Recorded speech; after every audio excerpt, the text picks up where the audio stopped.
पूर्ण नहीं हो रहा है।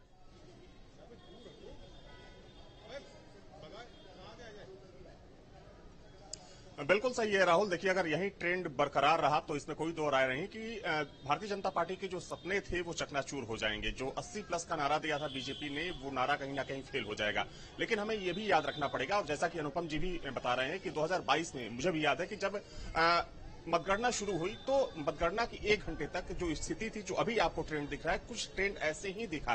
और इसमें कोई दो राय नहीं है कि जो सरकारी कर्मचारी हैं, जो सरकारी अधिकारी हैं, कहीं ना कहीं जो उनका वोट था, चूंकि तब भी ये चीजें साफ हो गई थी कि वो सरकार के खिलाफ में गया था। तो उस जो आज का ट्रेंड है, इसको भी उसके साथ जोड़कर देखा जा रहा है कि अभी चूंकि आधे घंटे तक पोस्टल बैलेट की गिनती होती है, पोस्टल वोटों की गिनती होती है, तो अभी जो रुझान दिख रहा है, साफ तौर पर कह सकते हैं कि जो 90% जो वोट है वो पोस्टल बैलेट का है, 10% ईवीएम मुश्किल से खुले हैं। लेकिन ये मान के चलिए कि अगले 1 घंटे में जो पूरी तस्वीर होगी वो साफ हो जाएगी। लेकिन अगर ट्रेंड यही रहा तो निश्चित तौर पर बीजेपी को झटका लगेगा, और झटका इसलिए भी है क्योंकि बीजेपी ने पूरे देश में 400 प्लस का नारा दिया था, यूपी में 80 प्लस का नारा दिया था, और जो एग्जिट पोल के नतीजे आए थे उसमें भी बीजेपी को अच्छी खासी बढ़त मिलती हुई दिख रही थी। तो निश्चित तौर पर कह सकते हैं कि अगर ये ट्रेंड ऐसे ही चलता रहा तो जाहिर सी बात है कि बीजेपी सरकार तो बना लेगी, लेकिन जो बीजेपी ने लक्ष्य तय किया था, जो टारगेट तय किया था, उस लक्ष्य को बीजेपी हासिल नहीं कर पाएगी।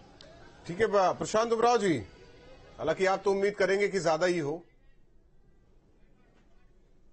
कैसरगंज की जीत बड़ी जीत ही होनी है। हमको लगता है कि आसपास इधर जो भी भारतीय जनता पार्टी के पक्ष में परिणाम आएंगे उसमें कैसरगंज का अंतर रहेगा, अन्य सीटों की अपेक्षा बहुत अधिक अंतर रहेगा।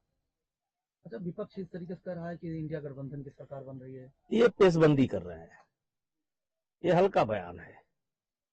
और चुनाव आयोग और जो हमारी व्यवस्था है, चुनाव की प्रक्रिया है, उस पर विश्वास करना चाहिए। अब जनता जो भी जनादेश देती है उसको स्वीकार करना चाहिए। जब इनकी सरकार बनती है तब ईवीएम नहीं खराब रहता है। दिल्ली में कौन सा चुनाव हुआ था? बैलेट से हुआ था। अब जब ये हार जाते हैं तो सारा ठिकाना जो है ये फोड़ने की तैयारी कर रहे हैं।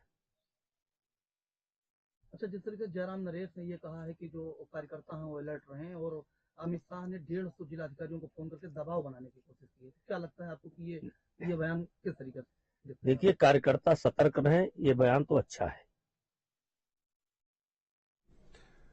तो जिस तरीके से आप सुन रहे थे ब्रजभूषण, जो कि कैसरगंज से इससे पहले वो सांसद, हालांकि उनकी बेटी को टिकट मिला वो मैदान में, उनका कहना है कि कैसरगंज सीट और आसपास की सीट भी जीतेंगे। तो बड़ी खबर आपको बता रहे हैं इस वक्त की वाराणसी से अजय राय आगे।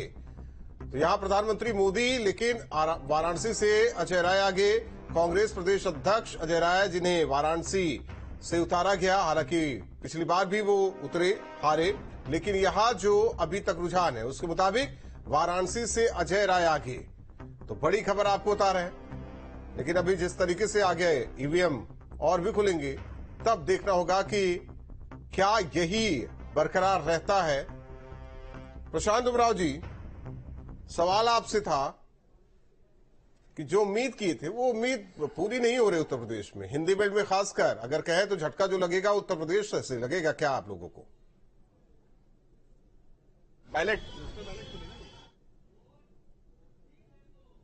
मौका मिले, तब तक जो हमारे विपक्ष के साथी बिल्कुल अधीर हो रहे थे, दंगा करने, हिंसा करने की बात,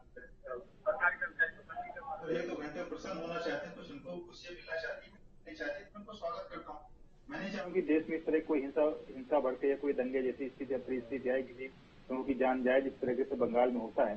तो कुछ राहुल जी, चाहता हूँ कुछ देर खुशियां वो लोग ही मना ले, बाकी जो अंतिम परिणाम होगा हमारे पक्ष में ही आएगा, इसमें कहीं कोई संदेह है। पोस्टल बैलेट खुला है, पोस्टल बैलेट का परिणाम आप सब लोग जानते हैं वो किस पैटर्न पे होता है। जैसे अभी सभी लोगों ने बताया कि विधानसभा चुनाव भी मुझे याद है कि सुबह 1-2 घंटे तक ऐसे ही रहा था, उसके बाद 10 बजे के बाद परिणाम बदल गया था।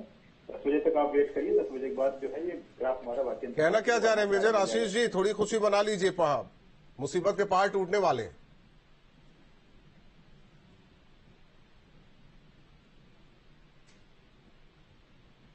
ईवीएम से नहीं, बैलेट से चुनाव होना चाहिए, तो कहीं ना कहीं वही चीज साफ नजर आ रही है। अब आप सोचिए कि प्रधानमंत्री होके भी यदि बैलेट पे वो अजय राय जी से पीछे हैं तो बाकी लोग कहाँ खड़े होंगे। इससे एक अंदाजा लगाइए, बाकी परिणाम कुछ भी आए ईवीएम